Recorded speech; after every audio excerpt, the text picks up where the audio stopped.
Una agente del FBI conducía de regreso a casa por el tranquilo pueblo sureño donde creció. Estaba de permiso buscando la paz tras un caso brutal. Pero en lugar de paz, se encontró con un policía racista lleno de odio que la detuvo sin más motivo que el color de su piel. Creía tener todo el poder. Lo que no sabía era que su mundo estaba a punto de dar un vuelco y que su carrera terminaría de la forma más humillante posible. ¿Desde dónde lo ves hoy?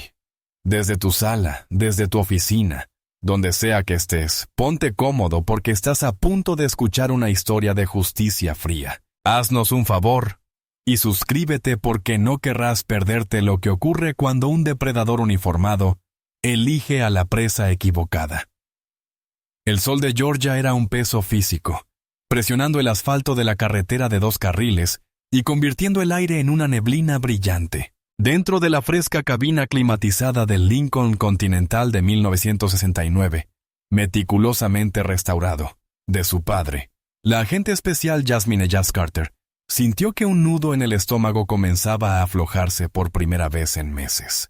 El aroma a cuero viejo y al tabaco de pipa de su padre era el olor de su hogar, un aroma que había perseguido en su memoria a través de aldeas polvorientas de Afganistán y salas de interrogatorio estériles del FBI en Cuántico. Estaba de baja, una baja obligatoria, tras una situación con rehenes en Chicago que se descontroló. El psiquiatra le había dicho que necesitaba desconectar y reconectar. Desconectar del trabajo, reconectar con sus raíces. Sus raíces estaban aquí, en Oak Valley, un pueblo que el tiempo parecía haber olvidado para bien o para mal. El Lincoln, un hermoso coche enorme, de reluciente obsidiana con cromo que centelleaba a la luz del sol, ronroneaba por la carretera. Era el orgullo y la alegría de su padre. Una reliquia de una época de la que hablaba con una compleja mezcla de nostalgia y dolor. Para el Jazz, conducirlo era como llevar su amor como una armadura. Vio la patrulla estacionada medio escondida tras una valla publicitaria de una iglesia bautista local. Instintivamente, comprobó la velocidad. 100 km/h en una zona de 100 km/h. Llevaba el cinturón de seguridad puesto, las manecillas en las posiciones 10 y 2. Estaba limpia. Aún así, una tensión ancestral y familiar la atormentaba. Era una sensación que toda persona negra que hubiera conducido por el sur profundo conocía íntimamente. La sensación de ser observada, juzgada, un blanco potencial. Al pasar, las luces de la patrulla se encendieron. Una llamativa explosión de rojo y azul en su retrovisor.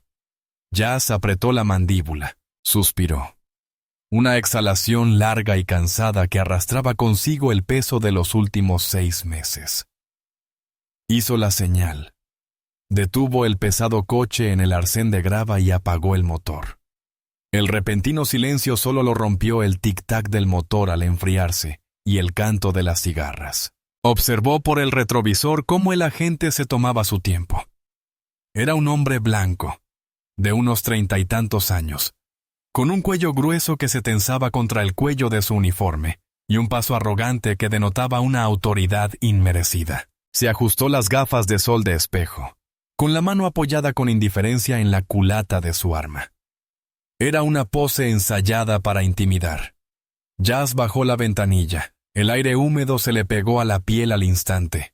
Apoyó las manos en el volante, con las palmas hacia arriba, un gesto de obediencia que odiaba.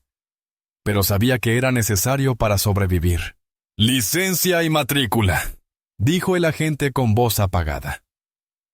No dijo «señora». No dijo «hola». Se inclinó, observando el interior del coche, recorriendo con la mirada el lujoso interior de cuero antes de posarse en ella. Una lenta y condescendiente sonrisa se extendió por sus labios. «Vaya, vaya, ¿qué tenemos aquí?», dijo, con un tono lleno de insinuación. «Este coche es una maravilla. Muy bien. No se ve a mucha gente como tú conduciendo un clásico como este por aquí». El entrenamiento de Jazz le gritaba: «¡Relájate! ¡Sé educada! ¡Cumple!». Pero la mujer, la hija, el soldado, sintió una punzada de ira. «Gente como tú». Las palabras flotaban en el aire, tan densas y sofocantes como el calor de Georgia. Lo reconoció vagamente. Ben Travers. Él llevaba unos años menos que ella en la preparatoria. Un matón bocazas que andaba con un grupo que solía ondear banderas confederadas desde sus camionetas. Algunas cosas, al parecer, nunca cambiaban. ¿Hay algún problema, agente?, preguntó con voz firme y profesional. La voz que usaba con secuestradores y terroristas. El problema es que te estabas desviando un poco por ahí atrás. Mintió, sin dejar de mirar su coche. ¿Y tienes prisa? ¿A dónde vas tan rápido? A casa de mis padres, dijo Jazz, sacando su carnet de conducir y la matrícula del coche de la guantera. Viven justo al lado de la Ruta 9. Tomó los documentos, sin apenas mirarlos. Su atención estaba puesta en ella. Tus padres, ¿qué hacen para permitirse un coche así para su hijita? La pregunta era una acusación. Traficante de drogas, prostituta. Las posibilidades tácitas eran tan desagradables como su sonrisa burlona. Mi padre es un sargento mayor retirado. Ejército de Etou. Restauró este coche con sus propias manos durante más de 20 años, dijo. Las palabras fueron cortantes y cortantes. Sirvió a este país durante 30 años. ¿Te preocupa?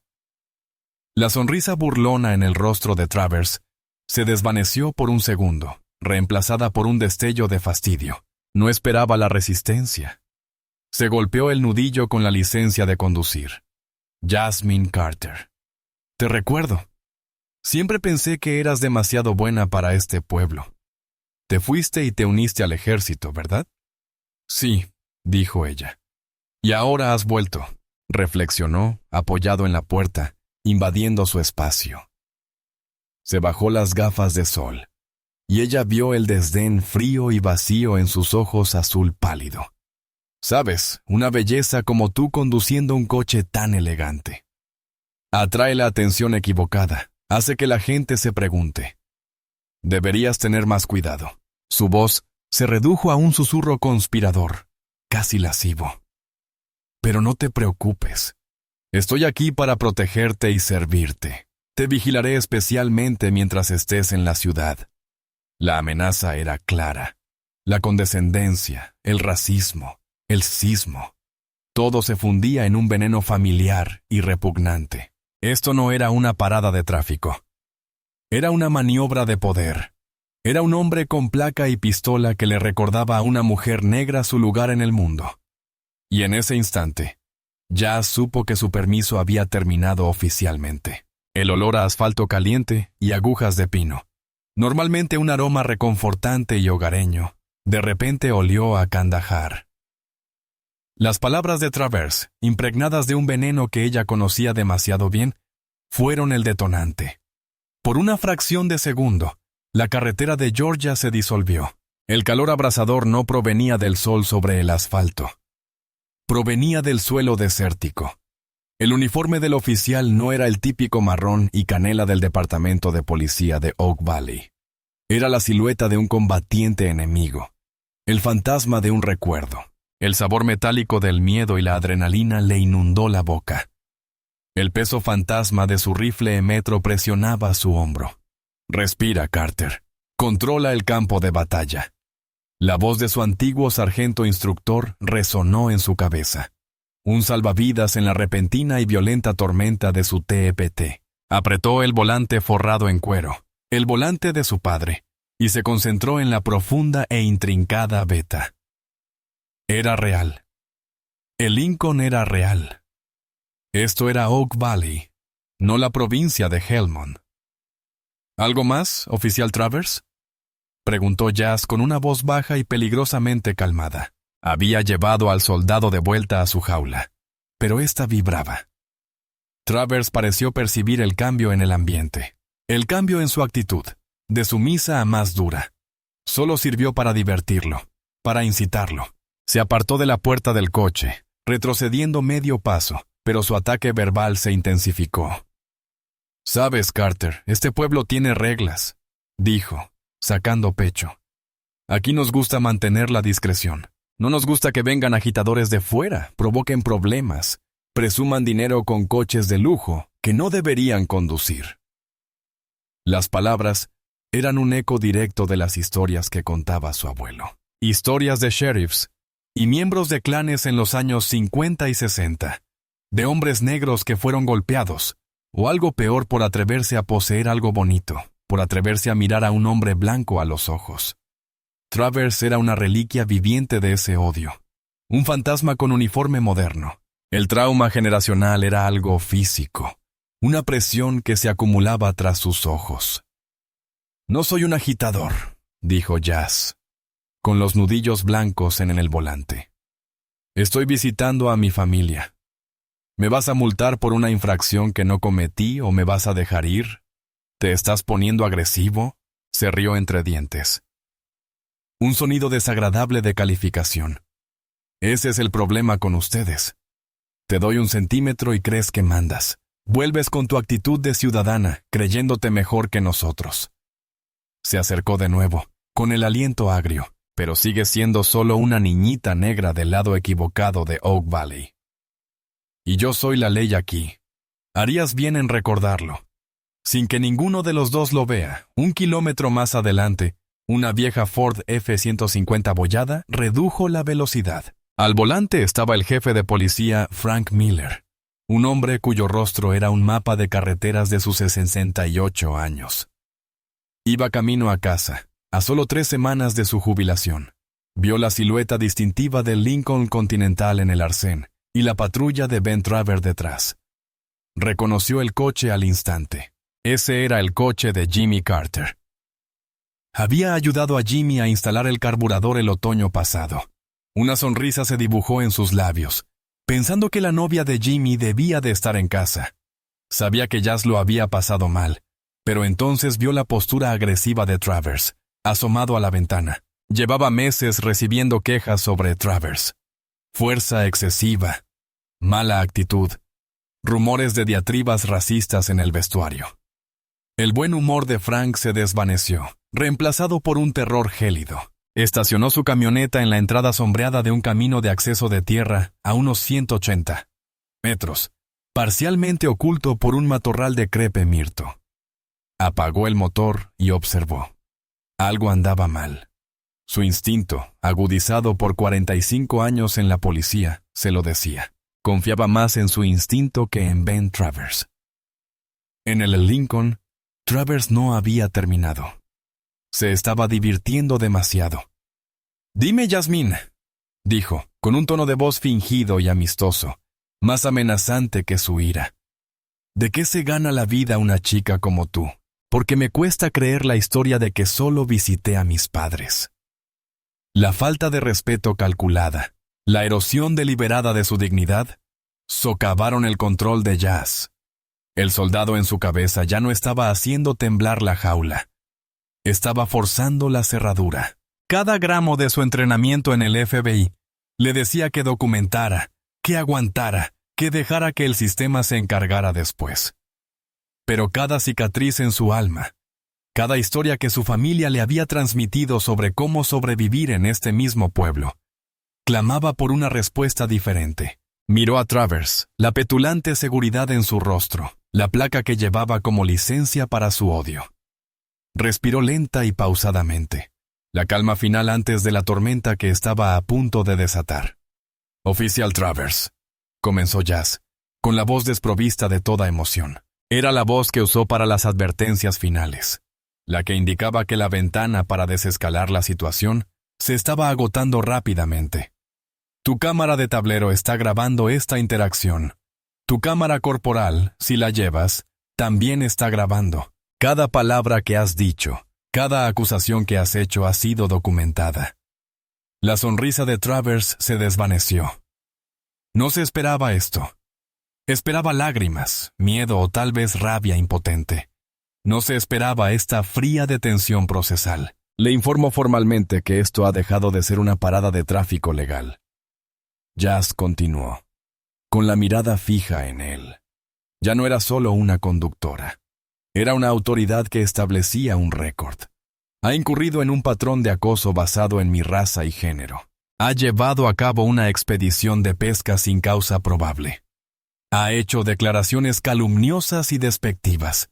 Le sugiero que me devuelva la licencia y el registro y me permita irme. Por un momento, Travers se quedó atónito y en silencio. La mujer a la que había catalogado como blanco fácil le hablaba como a una abogada, como a una superior. Los frágiles cimientos de su poder, cimentados sobre la intimidación y los prejuicios, empezaron a resquebrajarse. Su rostro, ya sonrojado por el calor, se tiñó de un rojo intenso y ronco. La humillación se transformó en furia pura. «Te crees muy inteligente, ¿verdad?», gruñó, con la voz apagada. «¿Crees que puedes tratarme con condescendencia? Vienes a mi pueblo e intentas decirme cómo hacer mi trabajo». «No te estoy diciendo cómo hacer tu trabajo», dijo Jazz, con la voz aún peligrosamente serena. «Te advierto que la forma en que lo estás haciendo tendrá graves consecuencias. Eres una vergüenza para el uniforme, y te prometo que cuando presente mi denuncia, tendrás suerte si lo único que ocurre es que te despidan». Ese fue el golpe final. La palabra «disparado» era un desafío directo a su identidad, a su propia hombría, según su propia visión retorcida. Ser amenazado con tanta firmeza por ella, una mujer negra a la que ya había desestimado y deshumanizado, era más de lo que su frágil ego podía soportar. Los últimos vestigios de su moderación profesional, si alguna vez tuvo alguno, se rompieron. «Eso es», espetó, con los ojos desorbitados por la rabia. «Ya terminaste. Sal del coche ahora mismo».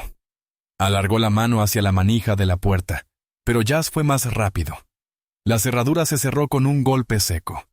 El rostro de Travers se contorsionó de incredulidad, y luego de rabia. Sacudió la manija con furia. «¡Sal del maldito coche!», rugió con la voz entrecortada. Retrocedió y se desabrochó la porra de acero del cinturón. El crujido metálico al expandirse era un sonido que Jazz conocía bien. Era el sonido de una situación que se estaba descontrolando. Era el punto de no retorno. «Está cometiendo un grave error, agente», dijo Jazz, con la voz ahora apagada pero clara a través de la ventana cerrada. «Soy yo el que comete el error», rió. Un sonido desquiciado y desquiciado. «Estoy a punto de darte una lección sobre el respeto a la ley». Levantó la porra y la golpeó con fuerza contra la ventanilla del conductor. El cristal de seguridad se deslizó, pero no se rompió. Volvió a golpearlo, esta vez con más fuerza, y apareció un pequeño agujero.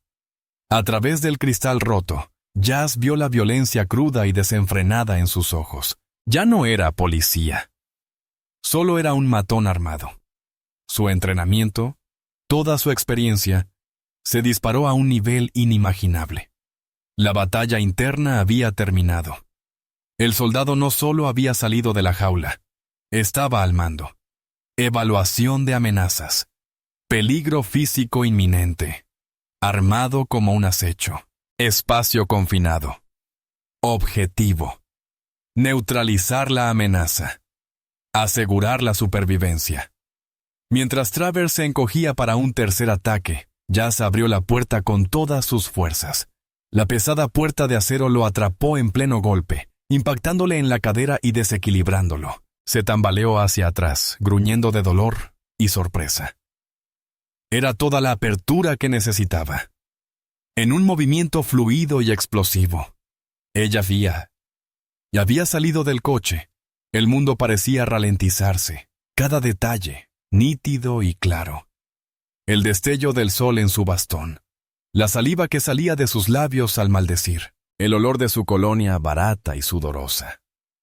Se recuperó rápidamente, volviéndose hacia ella, con el rostro convertido en una máscara de furia. Blandió el bastón en un arco amplio y torpe, apuntando a su cabeza. Era más grande y más fuerte, pero también descuidado y cegado por la ira. Jazz no era nada de eso. Era un arma forjada en la disciplina y perfeccionada en el combate. Y él acababa de darle una razón para usar sus habilidades. El bastón cortó el aire húmedo, con la intención de hundirle un lado del cráneo. Para Travers, fue el último acto satisfactorio de dominio. Para el Jazz, Fue un simple ataque telegrafiado contra el que había practicado cientos de veces. No se retiró. Avanzó, fluyendo bajo el arco del swing como el agua. Su mano izquierda se elevó con fuerza, con la palma abierta, no para bloquear el bastón, sino para encontrarse con la muñeca que lo sostenía. Sus dedos rodearon el hueso y el sénue, y su pulgar encontró el punto de presión. Al mismo tiempo, su mano derecha aferró el bastón justo debajo de la mano de él. Era un combate cuerpo a cuerpo de manual. Desarme de combate. Giró el cuerpo, usando el impulso de él contra él. Se oyó un chasquido espantoso cuando su muñeca se dobló en un ángulo antinatural. Traverse gritó. Un agudo grito de conmoción y agonía mientras sus dedos se abrían con un espasmo, liberando el arma. El bastón estaba ahora en su mano. Todo el intercambio duró menos de un segundo. Miró su mano vacía, luego a ella, con el rostro entre la confusión y el horror creciente. Pero Jazz no le dio tiempo a procesarlo. Ella le clavó la rodilla con fuerza en el costado del muslo, golpeando el nervio paranal. Su pierna se dobló al instante. Mientras se tambaleaba hacia adelante, ella ya se movía detrás de él, abriéndose paso para asegurarle una llave de estrangulamiento, pero no presionó su arteria corroída. Eso era para terminar una pelea. Esto era para controlar. Ella lo enganchó del brazo, lo hizo girar y lo estrelló de cara contra el metal caliente del maletero del Lincoln. Se quedó sin aliento en un silbido. Antes de que pudiera siquiera pensar en resistirse, ella le había torcido el brazo sano a la espalda, en una llave de obediencia. Con la mano libre, le quitó las esposas del cinturón. Los clics de los trinquetes de acero que se cerraban alrededor de sus muñecas fueron fuertes y definitivos en el repentino silencio. Ella le separó las piernas de una patada, obligándolo a adoptar una postura estable e indefensa contra el coche que tanto había despreciado. Lo había hecho todo mientras aún sostenía su bastón, símbolo del poder del que tanto había abusado. Fue en ese preciso instante que el F-150 se detuvo con un crujido en la grava tras ellos. El jefe Frank Miller salió, con su viejo rostro marcado por la incredulidad. Vio a su oficial, Ben Travers, siendo retenido contra un coche, desarmado y esposado con sus propias esposas por una mujer civil. Su primer instinto fue sacar su arma. «Señora, aléjese del oficial», gritó con la voz áspera y retumbante de una orden. Jazz no se giró de inmediato. Colocó la porra con cuidado en el maletero del coche, retrocedió 2 pasos y levantó las manos para indicar que estaban vacías. Solo entonces se giró para encarar al jefe. Sus miradas se cruzaron a través de los 6 metros de carretera desteñida por el sol. El rostro de Frank lo reconoció, seguido de una confusión aún mayor. Jazzy Carter, ¿qué demonios está pasando aquí? Travers, todavía acorralado contra el maletero, oyó la voz del jefe y vio su oportunidad. Frank, gracias a Dios. Esta mujer me agredió. Atacó a un policía. Arréstenla. Frank lo ignoró. Tenía la mirada fija en Jazz, en la furia fría en su expresión, una mirada que nunca había visto en el rostro de la niña que solía correr por su patio trasero, persiguiendo luciérnagas. Jazz no dijo nada. Metió la mano en el bolsillo trasero de sus vaqueros, con un movimiento lento y pausado. La mano de Frank se tensó sobre la empuñadura de su pistola enfundada. Sacó una sencilla cartera de cuero negro. La abrió desde lejos. Frank pudo ver el destello dorado, una placa y las letras en negrita e inconfundibles sobre ella. «Agente especial Jasmine Carter», dijo, con voz clara y firme en el aire quieto. «Oficina Federal de Investigaciones». El silencio que siguió fue absoluto. Solo lo rompió el zumbido de las cicatas y un sollozo ahogado y patético de Ben Travers. El mundo acababa de ponerse patas arriba. El jefe miró fijamente las credenciales del FBI, al agente esposado y luego al rostro de la mujer que conocía desde que usaba pañales. Vio el profundo dolor en sus ojos, la decepción que trascendía este incidente, y en ese momento sintió una vergüenza profunda y desgarradora. no solo por las acciones de su subordinado, sino por el pueblo y el sistema que lo había creado. El jefe Miller enfundó la pistola que ni siquiera se había dado cuenta de que había desenfundado. Las piezas de la escena encajaron con una claridad aterradora. El coche clásico de Jimmy Carter, la hija que conocía como agente federal, y Ben Travers, un cáncer que había permitido que se propagara en su departamento durante demasiado tiempo. No necesitaba una explicación de Jazz. Podía ver toda la historia resuelta en el cristal de telaraña de la ventanilla del Lincoln y en la mueca de derrota en el rostro de Travers. «Súbelo a mi camioneta», dijo Frank con voz plana y dura como el granito. Miró a Jazz con una pregunta silenciosa en los ojos. Jazz asintió. Desabrochó las esposas de Travers y luego lo volvió a esposar con destreza con las manos a la espalda. Lo puso de pie, ahora inerte. Travers, sin bravuconería, era un mar de gimoteos. «Frank, tienes que escucharme. Está mintiendo». Me atacó. «Cierra la boca, Ben». La voz de Frank cortó el aire como un látigo. «Tienes derecho a guardar silencio. Te recomiendo encarecidamente que lo uses». Se acercó y agarró el brazo de Travers con fuerza, llevándolo hacia la F-150 y empujándolo sin contemplaciones al asiento del copiloto. Frank se volvió hacia Jazz. El aire entre ellos estaba cargado de historia no contada. Vio el fantasma de su padre, su mejor amigo, en la orgullosa expresión de su mandíbula. Vio la fuerza de su madre en la inquebrantable claridad de sus ojos. «Jazzy», empezó, con la voz más suave ahora, llena de un profundo dolor paternal. «Lo siento muchísimo». «No es tu culpa, Frank», dijo ella, aunque su voz sonaba cansada. «Pero él es tu problema». «No por mucho tiempo», prometió Frank, con la mirada endurecida de nuevo. «No necesitas llamar a una oficina del FBI. No necesitas presentar ni un solo documento si no quieres. Me encargo de esto ahora mismo». Le hizo un gesto para que lo siguiera. Jazz regresó al Lincoln profanado de su padre. La ventana rota era un duro recordatorio de la violencia que acababa de ocurrir. Siguió la camioneta del jefe de regreso a la pequeña comisaría de ladrillo en el centro del pueblo. Frank Miller no metió a Ben Travers a escondidas por una puerta trasera. Lo condujo esposado y humillado por el vestíbulo principal, pasando junto al despachador y dos patrulleros que empezaban su turno. Se quedaron boquiabiertos. Empujó a Travers a una sala de interrogatorios y luego se paró en medio de la oficina principal. «¡Escuchen todos!», gritó. La pequeña estación quedó en silencio. Ben Travers queda despedido del departamento de policía de Oak Valley, con efecto inmediato, anunció, y su voz resonó en el suelo del Linoleum. «Es una vergüenza para esta policía y para este pueblo. Está siendo investigado por agresión, mala conducta oficial y violación de los derechos civiles. Que esto sirva de lección a quienes piense que este uniforme les da derecho a ser abusadores, intolerantes o tiranos. Esa mierda termina hoy». Se dio la vuelta y regresó a la habitación con Travers. Jazz, de pie en silencio junto a la entrada, escuchó la voz apagada pero furiosa del jefe, quien le contó con precisión cómo Travers acababa de echar a perder su vida.